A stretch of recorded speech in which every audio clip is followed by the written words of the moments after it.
Alright, what is going on, everybody? Hope you guys are having the best of your entire life. In this video, I'm going to break down how I made 2,800 bucks from my day trading, probably in about like hour and a half. Now, I didn't make a lot of money just because of one reason. One, I was not feeling very well. That was one reason. Second reason was, again, super simple, keeping it real. I had one trade that I took on Meta, which was the third trade that I took, and Meta trade really got to my head emotionally, and it got to a stage where I was like, oh man, I don't know, like it got to me emotionally bad, to a stage where, not that I started doing some dumb shit, but to a stage where I didn't want to trade anymore, because I know what has happened to me in the past when I traded emotionally, if that makes sense, right? So we're gonna break this down. What led those emotions trigger?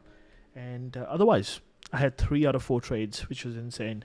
But we're going to break down all 4 trades and some strategies that I used, my entry points, my stop losses, and everything in detail. So some fun stuff. All right, we're going to go over. All right, sweet. Shall we get into it? Let's do this. All right, by the way, if you guys don't know me, my name is Somesh. It's 9 o'clock. I'm a full-time day trader. And the reason why I do this is, to be honest, for fun. Right, I like breaking down charts because I literally spend my whole day in front of the charts every single day. It's just like my passion. I like talking about it. I like making content about it. I like breaking stuff down. I like making it easy for you guys to understand. I like reading the comments that this video is helpful. I like that. I just enjoy that. I don't know. I'll tell you really quick why though. All right. I'm the youngest one in my family, and in the brown families, I don't know if you guys know it, but in the brown families or in the colored families, if you're the youngest one, you'd never ever have any say in anything. All right, you never get the attention that you want. It's just like, yeah, whatever you say something, like shut up. It's always been like this since I was a kid. And then when I started making content, I'll be honest, that the attention gap that I had when I was growing up, that started filling, and I like the attention. Just keeping it real. I like the attention. I like that I'm able to help people out. I'm like that you guys are giving me your valuable time, and I'm like that I'm giving the value per second of the video is insane, and you guys are getting something in return.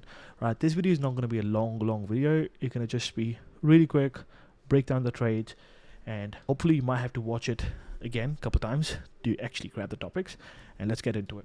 All right, the first trade that I took was on Tesla. Tesla trade was absolutely insane. I had 2 profit takings on this trade. First one was 30% gains, and second one was 90% gains. By the way, if you look at why I'm looking down, I have my phone open and I'm a broker open there, so I'm talking from my broker. All right, 30% trade and 90% trade on trade, but profit taking. That's I'll let my runners run. That's a good thing about me. All right. All right, let's go over this trade now. As soon as the market opened on a 2-minute chart, Tesla was originally not planned. Like, I was not planning to trade Tesla. All right. It just happened that Tesla set up really nice, and when I looked at Tesla's chart, because I was looking for looking for trades at this point. Market was like kind of moving slow. I was like, I'm looking for trades. Like, if something gives me a trade, I'll take it. And what basically one rule of thumb that I use in my trading is, you might need to write this down. Right? You might need to write this down. These points down. This is important. First point, that is pre-market high levels. Like, if a stock can just break the pre-market high with a lot of volume, just clean break the pre-market high, usually that means that the stock has some legs behind it. And when stock has some legs behind it, that means it can run, and that means you want to keep trading the name. So if within first 5-10 minutes, if you can break the pre-market high just without any interruption, because the pre-market levels are the most recent supply levels that we have. Think about it. These are the most recent supply levels that we have. All right. Other than this, we do not have anything.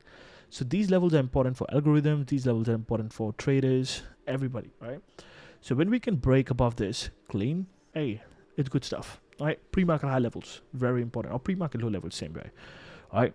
As soon as the market opened, this is what happened to the pre-market high. Boom. Straight move up. Like, think of it. Think about it. It opened at 186.5.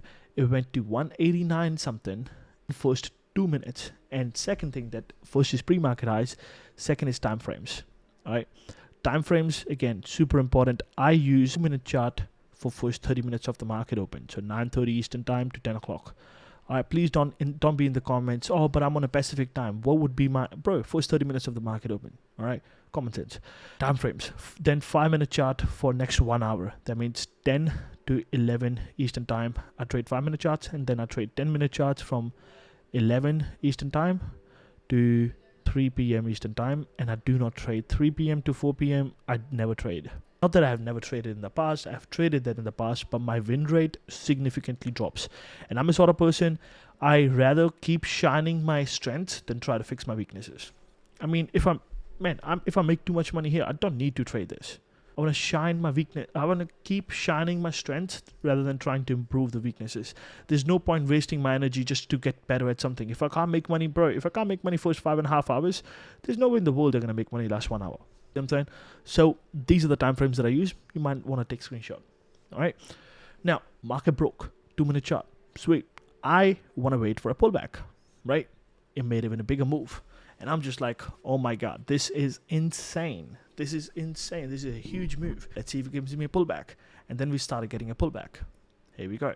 And third point that I have is, first was pre-market high, second was time frames. And the third point that I have is very simple, Fibonacci tools, right? Fibonacci retracement tools. And if you go on your trading view, right? If you go on your trading view right here, like the third option, 1, 2, 3, you go here. And the first point, Fibonacci retracement. Fibonacci means when a stock makes a big move up, usually these algorithms pick up a numbers for you. Okay, so when they pick up the numbers, these are my settings for it, by the way. This is the style that I have. Right, just take a screenshot. And these are the colors that I use for this. All right, just take a screenshot. And all right, so you can kind of set it up. Coordinates, these are the numbers where you have visibility. Yeah, don't worry about it. Only style you need to change. It will be color. If you, all right, these are the settings. Sweet. All right, sweet. If you use a generic, it's so confusing, man. So I'll recommend change the settings. Go on the Fibonacci's. Draw your Fibonacci's from the lowest point on the day. Look at this lowest point. Where's the lowest point? Lowest point is 186.36. Low of the candle. It will be visible right here. What's the low of this candle? 186.36. All right, what's the highest point available so far? We have 190.74. You draw the fib from lowest point, 0.36, all right, to the highest point, 0.74, and you drop it. It will leave you with 0.236 levels and 0.382 levels. These are the two levels, only two levels that are important to watch. Everything else, not really important. If the trend is strong enough, which as a day trader, you want a trend strong enough, you want to see either hold this, either hold this, whichever it may be. Okay. Now, I saw this. I'm like, okay, this is nice. If it can break above this particular pullback candle high, I'll go long. All right. So I'm waiting, but give me another pullback. This white line is the VWAP. Okay. This white line is the VWAP. I'll give you my settings for the VWAP as well, just because I'm in a good mood. All right. These are my settings for the VWAP. Inputs, these are my settings. All right, make sure it's HLC3. All right, high low close 3. All right, and rest everything is sweet. These are the visibility that I have settings. Sweet. Okay, the white line's a VWAP. VWAP is super simple, man. VWAP is volume weighted average price. I'll make another video on this, but that's average price based on the volume that should be at that given stage. All the big money traders, all the big money uses all the big money.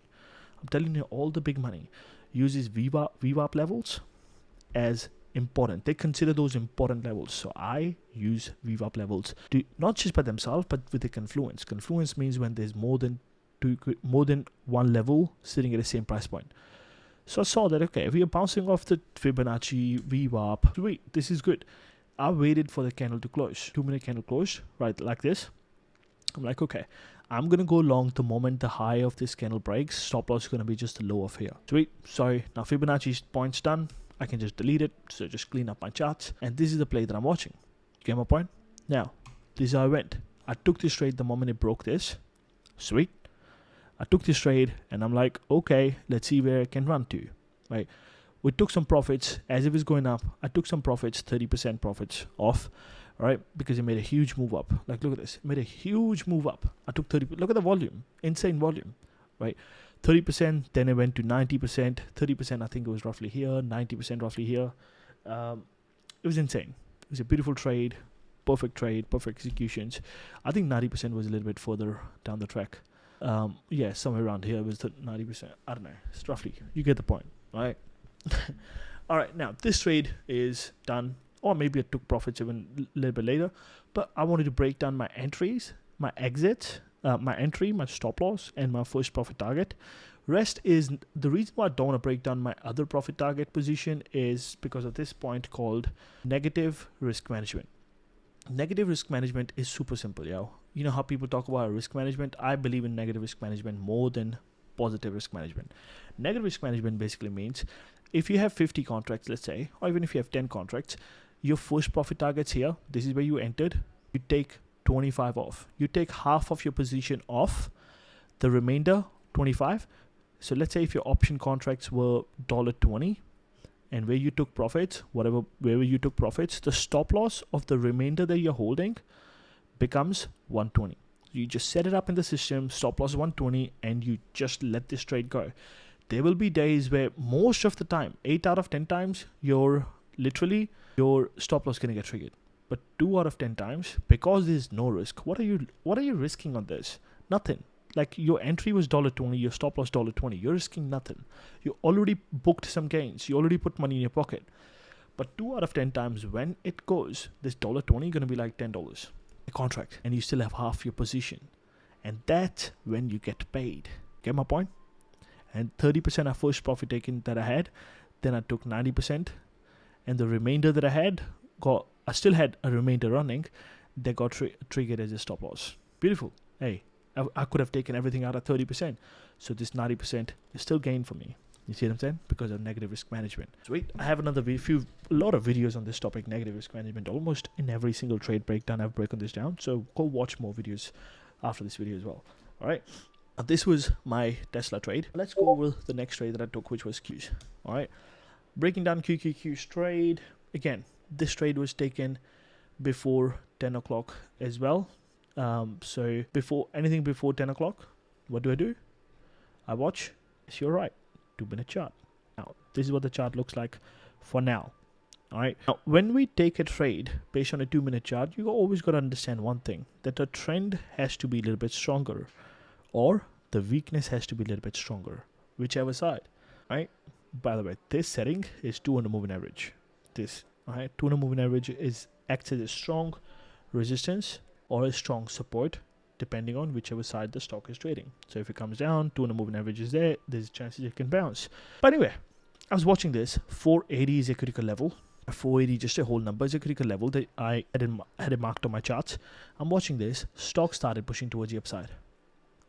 I'm like, okay, there's a lot of volume. There's a lot of volume, right? And then this 480 approaching. The volume on this green candle significantly dropped compared to the previous candle. Sweet. That means buyers are interested, but not really interested the way they were before. And then I saw this candle. Look at the volume of this red candle compared to the previous green candle. What does that tell you? There's a confluence again. Confluence here is, the first point is 200 simple moving average. What's the second point? 480 critical level. What's the third confluence? Volume confirmation. You see what I'm saying? So I had volume confirmation. Now, what's a trade? I'll go short the moment the lows of this candle break. The stop loss can be just above this 200 moving average. Profit targets? Where would be the profit targets? Yes. Where would be the profit targets? I'll tell you where in a minute. All right. I'll break it down. I'll make it easy for you to understand. All right. This is done. Now, as I said, up until 10 o'clock, I'm stuck on this chart. I shorted this the moment this broke below this. I went in puts. This is like a 20-25% returns trade, but 20-25% returns on $1,000 position size is like $250 profit. It's decent, right? So I shorted here. I'm like, sweet. Price started coming down. I'm like, sweet. Everything's good, right? Everything's good. But now, where did we take profits? On a 5-minute chart, 200 moving average. On a 5-minute chart, this is an uptrend. 200 moving average here. So I'm kind of paying attention to the 2-minute 200 moving average where I took the trade, but 5-minute 200 moving average, just mark this down. There's no other critical level that gets respected more than the 5-minute 200 moving average. It's super fucking important. It's really, really important. Doesn't matter what time of the day it is. It's super important. Look at this. Early in the day, we got rejected of 200 moving average. How many times? I'll just show you the past. All right. Look at this. We got rejected. Then it came back, bounced off this, made it such a huge, nasty, dirty bounce. Right. Even a day before this. Now I'm not just making these up, yo. I'm just showing you the data. The charts do not lie. Human beings do. Look at this. Right. And then it broke. Finally broke below. Retested. Went down. How much action gets influenced by 200 moving average? Look at this. Whatever happened later on in the day, retested the 200 moving average in a 5 minute, got sold off. It's super important. Now, because the 200 moving average was sitting there, and I also caught a move from this 479.65-ish level down to this 479.2. Now, you might be like, that's only 40-cent move. It doesn't matter 40-cent move. It was still a 20-25% returns, and that's what it matters as an option trader, right? We took profits right at the bottom. Now, you might be like, yeah, it's easy to say this. No, bro, if you're in my chat, you saw me do this in the real time, all right? And I could show you the recordings of that because I Zoom screen share every day, but you get the point. As I said, I'm in a little bit of rush. I'm recording this video just so I can break down the strategies. Otherwise, I would have showed you the stuff, right? Anyway, this QQQ trade, insane trade. We took profits and literally it started bouncing straight away. Beautiful profit taking. Don't ignore 200 moving average breaks and retests. I could have gone long here. I could have just gone long here, yo, and made a bunch of money, but I didn't. So it doesn't pay to think that way. But you get the point. This was a QQQ trade, all right? Then the meta trade really fucked me up a little bit. I'm sorry. The reason why I could have just ignored the meta trade and just broke down my green trades. I believe in transparency. I believe in that if you're giving me your time of the day, man, I need to show you that doesn't matter how long you've been trading. I've been trading 2018. Doesn't matter how long you've been trading. There are always going to be emotions. And anybody who says that don't trade with emotions, they have no fucking idea what they're talking about. They're always going to be emotions. The goal is how you're going to master them. I got my emotions hit here on this meta trade, but what I did about them was different. I didn't go and be like, oh, you know what? I'm going to go out there and teach the market a lesson. No, you can't teach market a lesson, bro. Right? I controlled my emotions, which is why I make a lot of fucking money over a long period of time in a year, on a yearly basis. Yeah, intraday, sometimes you have losses. Yes. On a longer time horizon, like a 1 year time, I make 7 figures. The reason? I know how to master my emotions. Not master my emotions, how to control my emotions. It's probably a better way to say it, right? Now, let's break this trade down. I saw this happening on Meta. It's super choppy. Nothing's really happening. The candles, every single candle have a wick. It's after 10 o'clock, so I'm on a 5-minute chart. Every single candle has a wick on the top, wick on the bottom. It looks super choppy. And then it made a huge move up. And that got me interested. I'm like, okay, so whatever sellers were coming in. So why do the wick on the top happens? Wick on the top of the candle happens because sellers are like, uh-oh, push lower. So all these sellers got literally smacked in the face when this candle made a huge move. I got interested. I'm like, okay, this looks nice. All right. And I'm breaking this trade down. I was in a big lost like 20%, but I hope you appreciate the, transparency. I hope you appreciate me just keeping it real, me just keeping it raw, me just keeping it, not trying to fake the, oh, I'm such a legend, go, da. No, of course you're going to have emotions like always. This is always going to be the case. And then I saw another big candle. Check out the volume. I'm like, okay, it broke the pre-market high, which again, remember the first point that I broke down? Pre-market high levels, it's insane levels. It got me interested. I'm like, oh my God, this is nuts. This is beautiful. Let's see if we get a pullback. And we did. I'm like, oh my God. And then what I do? Fibonacci levels, remember I broke down? So the trend structure started basically here. The trend started here. I drew this, all right? And then the second trend, where did the second trend start? Think about it. Where did the trend actually picked up from a point where we go, okay, the second trend picked up was, where did that second trend picked up? Not this one. Second trend picked up roughly here, right? Why? Before that, the sellers had a control, if that makes sense. The moment we started having the actual trend pickup was here. So I was like, okay, this is a Fibonacci point, It's quite further away. These levels are quite further away. If it comes down, I'll take a play. But the original, the most recent trend picked up was right here on low of this candle. So draw the Fibonacci, and I'm looking at it. I'm like, okay, it kind of bouncing off a Fibonacci point right now. Now, would I do anything different about this meta trade? No, but still got my emotions triggered. So I was looking at this. I'm like, okay, it's bouncing off a Fibonacci. This looks good. The volume on this red candle is significantly smaller than the previous green candle. That's nice. There's a lot of confluence for me. Fibonacci level, volume confirmation, pre-market high break, and then kind of a retest but candle close above the pre-market high. Like, sweet, this looks good. Let me go long the moment the highs of this pullback candle breaks, stop loss right below it, right? I went long. The moment the next candle opened, it went up. This is how where it really wrecked me. Mine's like, I know this stuff gonna happen, right? It picked up, pushed towards the upside. I'm like, okay, sweet, this is nice. And it really quickly went up. When it went up, it really quickly went up. And I had a add fill price on my option contracts. Just because it made a quick move, I entered. And as soon as I entered, it just straight away went down. It broke below this, straight away went down. And it got me thinking where I'm like, oh my God, like I just got trapped. And somehow emotions got triggered because this is not just this. Look at this candle. 1025 candle. But if you go on SPY's chart, 1025, you see SPY. This was 1025 candle. Look at this. Boom. Big move down. And then Qs. And these are ETFs, by the way, right? A big move down. So it got me thinking, I'm like, there was some news, and the news just got to me on this meta trade. Even though I respected my stop loss, even though I should not be feeling this way, whatever, it got to me. I triggered my stop loss. I was just up. I don't know why. I just got upset, but I didn't do anything about being upset. That's the thing. I just was like, oh, fuck, man. See what I'm saying? Just keeping it real. I just took a loss. I was not expecting to take a loss, and I just got. And then to be honest, I actually spoke to my brother, who he's a trader as well, and I spoke to my brother, and I was showing him this trade, and you know what he was like? He's like, "Welcome to stock market. It's okay, King. It's okay. Welcome to the stock market." You know what I'm saying? Welcome to the stock market.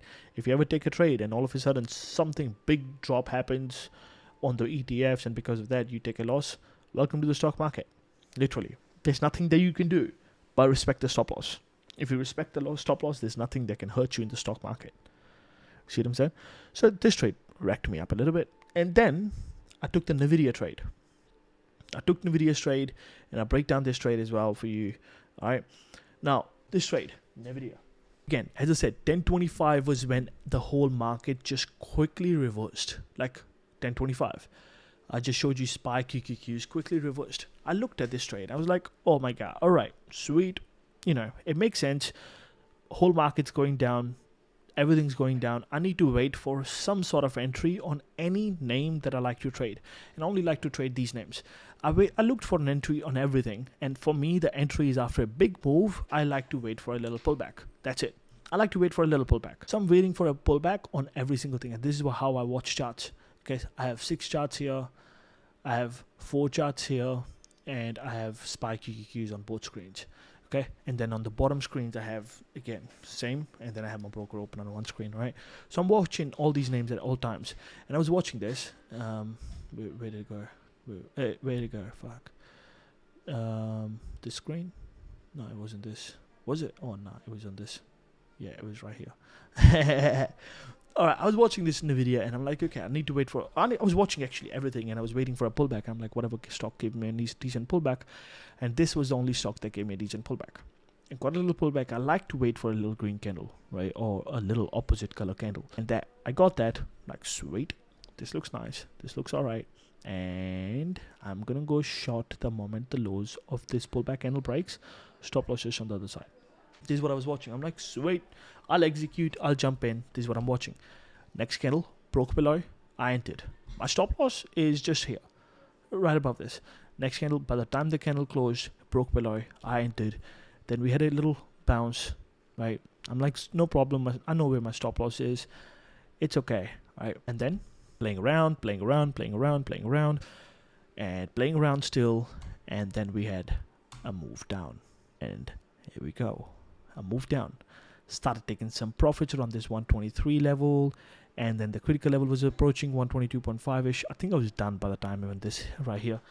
It was like a 40% trade, and this was beautiful trade. Again, what did I do different? I just waited for a pullback. The moment I got a pullback, I shorted the moment the lows of that pullback candle break, stop loss on the other side, and I took this trade. Insane trade, right? And this was in a video trade, and hence whole breakdown on this. All right, now look, I'm not a day trader. I'm not a YouTuber, right? I was about to say I'm not a day trader, and people gonna in the comments be like, oh, he said it, oh yes, I was right. Oh my god, calm down, you motherfuckers. All right, I'm not a YouTuber. Okay, the reason why I make these videos, I told you, the only thing that I ask is subscribe to the channel. All right, comment under this video what did you like about this trade. And I don't know if liking the video helps with the algorithm, but I just don't know, because I'm a day trader, I'm not a YouTuber. But throw a like, why not? Hey, if it helps the channel, why wouldn't you do it? Just why wouldn't you do it? Subscribe to the channel. It's a positive reinforcement that you guys like what I break down. That's all it is. Some of you, like 90% of you guys, don't watch my content, don't subscribe to the channel. Come on, bro. Come on. Why wouldn't you? What is it costing you money to subscribe? No. So subscribe to the freaking channel. Right. I'm out of here, guys. Let me know in the comments down below what did you like about this, and peace. I'm out.